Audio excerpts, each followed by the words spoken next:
अस्सलाम वालेकुम व्यूअर्स, मैं आपको अपने चैनल में वेलकम करती हूँ। मेरे चैनल को लाइक और सब्सक्राइब जरूर करें और दी गई घंटे के निशान को भी जरूर क्लिक करें ताकि आने वाली वीडियो आप सबसे पहले देख सकें। तो आइए चलते हैं आज की वीडियो की तरफ। आज मैं आपको बताऊंगी ऐसी 4 चीज़ों के बारे में जो एक मर्द के अंदर ताकत के समंदर को पैदा कर देगी।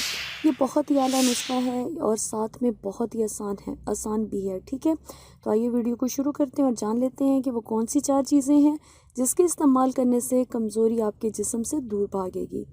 तो इसको तैयार करने के लिए हमें चाहिए इलायची 5 तोला, बहुत ही आसान चीज़ है।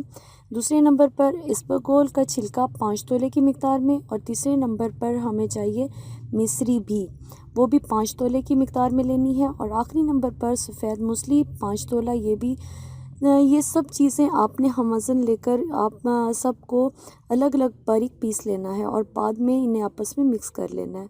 और फिर 1 गिलास गर्म दूध में 1 चम्मच सफ़ूफ का इसका जो आपने तैयार किया है इसका डालकर 2 मिनट पका लें और रात को सोने से पहले मज़े लेकर पिएं और फिर खूब मज़े करें। तो उम्मीद करती हूँ वीडियो आपको अच्छी लगी होगी। नेक्स्ट वीडियो तक मुझे इजाज़त दें। अल्लाह हाफिज़।